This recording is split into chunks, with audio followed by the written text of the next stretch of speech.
Kalau algoritma media sosial itu benar nyata, mayoritas kalian yang nonton video ini pasti lagi berasa stuck. Hidup berasa di sana-sana aja.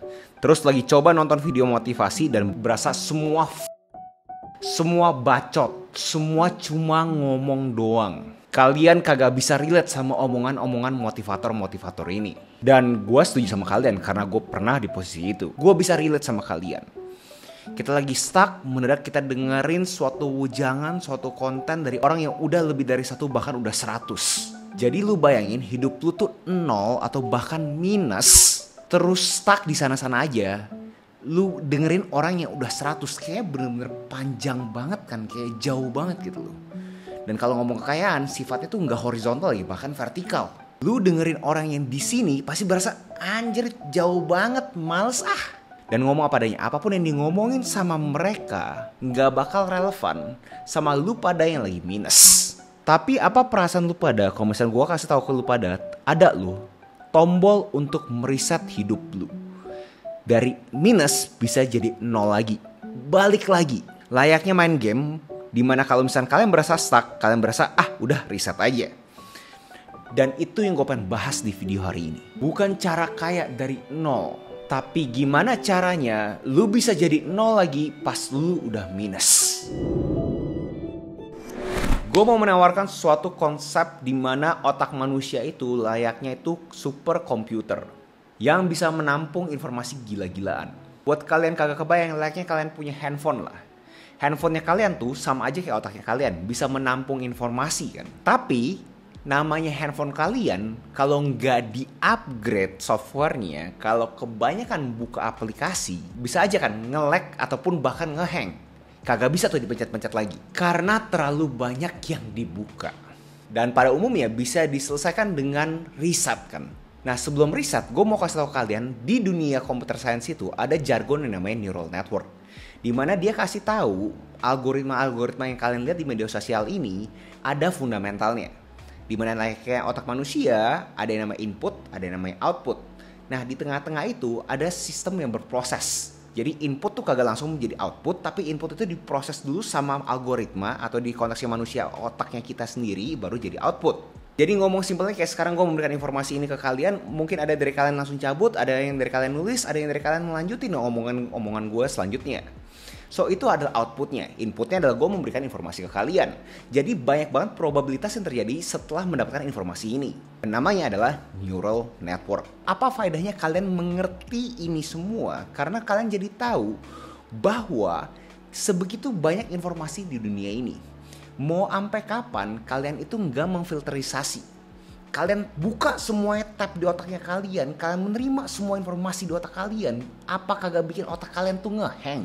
Dan kalau kita mikirin secara biologis aja, di zaman dahulu pas teknologi belum secanggih sekarang, otak manusia itu kan cuma untuk seperkumpulan orang doang kan ya. Cuma orang-orang lingkaran dalam kita doang. Nah kita nggak bisa kan memproses informasi yang sebegitu banyak setiap hari 24 jam. Karena ngomong apa adanya, kalau ngomong informasi guys, semua informasi ada kan di genggaman handphone kalian. Contohnya video ini. Tapi kalau misalkan kalian menerima semua informasi ini plek-plek gitu aja, ya kalian bakal jadi gila. Kalian bakal ngehang otaknya. Jadi di zaman sekarang, kalian harus mempunyai kekuatan untuk filterisasi tab apa yang kalian mau buka di kalian punya browser. Jadi otaknya kalian adalah komputer, di dalam kalian punya otak ini semua tuh ada tab-tabnya. Nah tab apa lagi nih yang mau kalian buka? Yang bikin orang-orang itu stuck hidupnya gak kemana-mana karena mereka buka tab-tab yang kagak penting juga. Contoh paling mudah, gue yakin semua orang bisa relate. Penyesalan kenapa gue di masa lalu gak ngelakuin A. Penyesalan kenapa gue harus dilahirkan di keluarga C. Apapun itu, kayak banyak banget orang-orang mengambil narasi di masa lalu yang udah kagak bisa diubah, tapi dengan tanda kutip trauma, mereka mengakuisisi trauma tersebut dan mereka berasa, oh ya udah karena gue punya masa lalu udah kayak gitu, ya gue kagak bisa kemana-mana lagi. Dan fungsinya apa tab itu dibuka terus-terusan? Karena kan ngabisin kalian punya memori. Lanjut adalah orang-orang yang selalu stres sama kehidupan di masa depannya. Tadi ngomongin masa lalu, sekarang ngomongin masa depan nih. Wah, masa depan gue gimana nih? Kapan gue dapat 1 miliar gue? Wah, kapan gue nikah? Wah, kapan gue bisa mempunyai suatu penghasilan yang luar biasa banget? Kayak banyak banget hal-hal di masa depan yang kita pikirin kan. Dan sekali lagi, apa faedahnya? Dan tab yang sangat disayangkan di era media sosial ini adalah kalian nonton konten yang kagak ada faedahnya. Dimana pada umumnya kita ngomongin entertainment ataupun sesuatu yang berbentuk 18+. Fungsi apa? Kalian konsumsi itu semua. Jadi tab-tab itu kayak aktivitasnya kalian gitu. Dan satu tab yang sangat orang suka, orang-orang minus suka adalah tab complaining. Udah dia mending komplain aja, mengeluh aja, ngemeng aja, marah-marah aja. Karena itu ada suatu bentuk kayak seakan-akan dia tuh sudah melakukan sesuatu. Padahal baru ngemeng doang, baru komplain doang, baru marah-marah doang. Tapi tidak melakukan sesuatu yang actionable. Nah rekomendasi gue kalian pencet X satu-satu. Lalu abis itu pas kalian klik new tab, pastiin itu fokus ke hal-hal yang positif. Yang bahasanya gue mental nutrition. Karena layaknya otot kan yang udah dilatih segala macam, tapi kalau misalnya kagak ada nutrisi yang tepat, ya otot tersebut juga kagak bakal berkembang dengan semestinya. Oleh karena itu mental kalian juga sama. Yes, kalian stres kiri kanan atas bawah, gue ngerti. Dan stres itu bagus, layaknya otot kan dikasih stres bisa berkembang. Nah tapi butuh ada nutrisinya kan. Nah apa nih aktivitas-aktivitas yang bisa ngebantu kalian bisa memupuk kalian punya otak lebih sehat lagi. Bisa bikin kalian punya mental itu bener-bener dance nutritionnya. Contohnya yang gue bener-bener rekomendasiin aktivitas yang harusnya semua orang yang konsumsi konten gue itu bisa lakukan adalah menulis. Yes, sesimpel itu. Aktivitas menulis gue yakin harusnya bisa ngebantu kalian. Karena kalian bayangin aja, dari otak kalian memakai kalian punya tangan, habis itu energi tersebut kalian gunakan untuk mengangkat suatu pena, habis itu kalian tulis dari otak kalian, lari terus ke kalian punya tangan, habis itu gerakin penanya menjadi suatu tulisan. Menurut gue itu adalah suatu aktivitas yang sangat menarik untuk kalian praktisi. Buat kalian yang pengen ngeriset ini semua dari nol, kalian brain dump semuanya. Dumping semuanya. Kalian apapun yang kalian berasa kalian itu pengen ngomongin di otaknya kalian dibanding cuma nerawang atau cuma ngemeng doang, jadikan suatu tulisan. Apa sih yang kalian kagak suka sama hidupnya kalian? Tulisin aja semuanya. Tulisin semua. Terus tulisan juga apa yang kalian suka sama hidup kalian. Tulisin semuanya. Nah dari sana aja udah ada 2 bagian ini, udah langsung kebayangkan. Kalian tahu mana yang harus kalian prioritaskan. Ada yang kalian suka, ada yang kalian gak suka. Jelasnya kalian harus prioritaskan yang kalian suka dong. Itu menurut gue sangat rasional. Nah abis itu kalian mikirin apa yang kalian pengen dapatkan. Gue tahu terkesan kayak abstrak banget, kayak manifesting segala macam guys. Tapi coba dengerin gue dulu. Kalian bayangin goalnya kalian cuma ada di otaknya kalian doang. Tapi kalau misalkan menjadikan tulisan, itu kan jadi kalian kebayang ya. Jadi sesuatu yang konkret kan. Nah di sini kuncinya. Goalnya kalian tuh sespesifik mungkin. Dimana ada jargon tersendiri namanya SMART. Specific, measurable, actionable, realistic, dan time bound. Harus ada timeline-nya juga. Nah begitu kalian breakdown ini semua, menurut gue kalian harus melakukan suatu prioritas. Kalian harus melakukan suatu restruktur. Mana nih menurut kalian yang kalian harus prioritaskan? Mana yang harus kalian eliminasi? Dimana simpelnya apapun yang kalian kagak suka harusnya sebisa mungkin kalian eliminasi. Walaupun gue tahu namanya dunia kagak seidealis ini, tapi setidaknya kalian tuh udah tahu bahwa aktivitas tersebut kalau bisa dieliminasi. Sekarang dikurangin dulu nggak apa-apa, tapi sambil berjalan kalau bisa dieliminasi. Contohnya seperti apa? Contoh kalau misalnya kalian kagak suka sama kerjaan kalian sekarang, tapi kalian tahu bahwa kalian udah digaji gila-gilaan, contoh 10 juta, 20 juta. Tapi dalam hati kalian merasa, Gus kalau misalnya lu suruh gue nulis, itu adalah salah satu yang gue nggak suka Gus, kerjaan gue sendiri gitu. Yes, tapi kalian harus pikirin dulu. Apa yang kalian suka sama goalnya kalian, udah ada gak aktivitas-aktivitas kalian yang sekarang sudah mencerminkan atau sudah merefleksikan kalian punya karir akan menuju ke sana gak? Kalau misalkan belum, ya kalian kagak bisa eliminasi.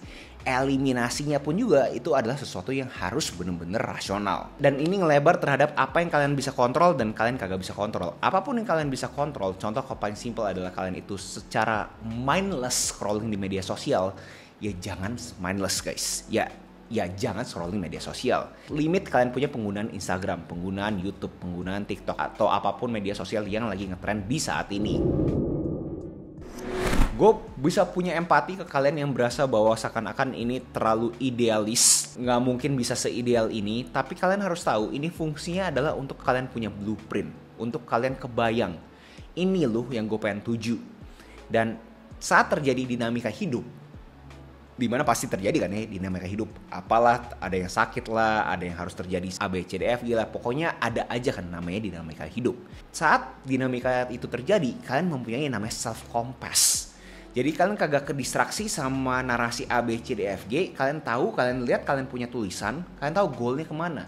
Jadi self-compassnya kalian punya kompas itu, kompas diri sendiri kalian ini, akan menentukan kalian tuh arahnya kemana. Apakah hidup kalian langsung berubah setelah kalian ngelakuin ini semua? Jelasnya kagak. Kalian butuh yang namanya aksi. Dimana gue pribadi sendiri, untuk kalian awal-awal banget yang bener-bener kayak bingung banget, gue kagak tahu mulainya dari mana. Simple guys, lakuin yang gue sebut namanya MVA, Minimum Viable Action. Sebuah habit-habit kecil yang ngebantu kalian untuk bisa mengambil suatu momentum untuk kalian itu lebih produktif lagi. Contohnya apa? Menurut gue yang paling simple, kalian bangun pagi, kalian itu langsung beresin tempat tidur. Terkesan sangat kecil dan benar-benar tidak signifikan, tapi dengerin gue dulu. Gue dari dulu selalu dikasih tahu sama orang tua gue harus beresin kamar. Karena mereka bilang kalau misalkan kamar lu bersih, berarti otak lu juga bersih. Otak lu tuh clear, jernih. Lu nggak salah denger. Kamar lu adalah refleksi dari apa yang terjadi di otaknya lu. So jadi sekarang coba pause dulu, terus turunin kaki lu dari meja lu, lihat kiri kanan atas bawah kayak lu punya kamar seperti apa. Kalau misalkan berantakan, sangat wajar hidup lu tuh juga berantakan guys. So gue punya rekomendasi adalah memastikan kalian itu mempunyai suatu bentuk aktivitas yang bener-bener kecil banget di pagi hari pas kalian bangun, buat kalian itu kagak kena benturan dinamika hidup kan ya. Karena gue argue harusnya kalau misalnya kalian bangun jam 4, jam 5 itu harusnya kalian minimum punya 2-3 jam kalian itu benar-benar bisa fokus ke kerjaan yang kalian inginkan. Buat kalian yang lebih advance lagi, kalian harus bikin kalian punya menu dopaminnya kalian. Apa tuh 3 jam 4 jam pertama di harinya kalian yang menurut kalian aksi-aksi kecil yang bisa kalian akuisisi, yang bisa ngebantu kalian bikin momentum tersebut. Semua orang beda-beda, tapi gue ada beberapa rekomendasi. Kita ngomongin olahraga lah, stretching lah, meditasi, beresin tempat tidur, gosok gigi, jalan kaki. Apapun aktivitas yang kalian berasa itu bisa ngebantu bikin momentum di harinya kalian. Jadi dibandingin kalian bangun pagi langsung lihat kalian punya media sosial terus nge-scroll gitu aja, itu kan kasih dopamin kalian juga, tapi dopamin itu malah bikin kalian itu malah kagak enak kan. Kalian harus mencari aktivitas yang bisa menghasilkan dopamin yang sehat juga. Gue tahu di sini bakal ada yang nyinyirin bahwa Elon Musk juga klaim dia bangun pagi langsung lihat handphone, tapi sekali lagi guys, ini video buat kalian yang lagi berasa stuck. Elon Musk kagak stuck guys, dia udah tahu dia mau kemana.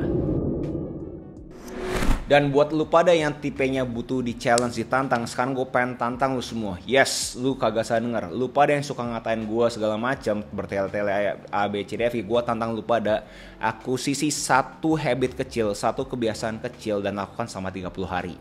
Yang gue ngomongnya adalah habit 30. Kalau misalnya kalian butuh tracker semuanya, kalian bisa cek juga gue punya habit 30, link deskripsi. Gue ada tracker untuk kalian itu udah ngerjain apa aja di hari tersebut. Gue juga ada expense tracker, gue ada goal tracker, dan juga ada newsletternya juga. Kalau misalnya kalian tertarik, cek aja link di deskripsi. Buat lu pada yang akhirnya beneran bisa jadi nol, kalian akhirnya riset, kalian punya kehidupan, kalian punya masa lalu, kalian udah gak mikirin masa depan, pokoknya kalian fokus ke sekarang dulu aja, kalian udah jadi nol, congrats. Kalau misalnya kalian udah nol, menurut gue sangat cocok buat kalian konsumsi konten-konten gue yang lainnya lagi. Gue udah ngomongin terhadap cara kaya dari nol tanpa harus privilege lah, gimana caranya kalian itu menggunakan ekonomi untuk kalian bisa mitigasi resiko-resiko kehidupan. Nah, menurut gue kalian yang nol relevan tuh kalian konsumsi konten seperti itu. Buat kalian yang masih belum bergerak, gue rekomendasiin kalian bikin jejak digital kalian sendiri aja. Kalian langsung komentar aja di video ini bilang bahwa gue bakal buktiin ke lu dalam 30 hari bakal ada perubahan dalam hidupnya gue. So untuk ngerekap gimana caranya kalian bisa riset kalian punya kehidupan yang sekarang lagi minus. Caranya simpel banget. 1, sadar bahwa kalian itu super komputer. Jadi semua informasi yang kalian dapatkan itu tuh ngaruh buat otaknya kalian. 2, stop buka tab-tab yang negatif guys. Ketiga, buka tab-tab yang positif. Contoh tab positifnya dan menurut gue adalah menulis. Kalian brain dump semuanya. Kalian punya goal, apa yang kalian suka, apa yang kalian kagak suka dalam hidupnya kalian sekarang. Dan terakhir, kalian harus punya self compass, dimana self compass tersebut bakal ada kalau misalnya kalian tahu prioritas. Kalian udah tahu apa yang harus kalian eliminasi atau kalian minimalisir, mana harus kalian prioritaskan. Dan lakukan ini secara konsisten, gue yakin hidup lu pasti berubah. And congrats. Itu aja video hari ini. Next video saya apa yang menurut kalian menarik untuk gue bawakan. Jangan lupa like, comment, subscribe, nyalain notifnya, share ke teman kalian, and I'll see you next video. Salam kreatif.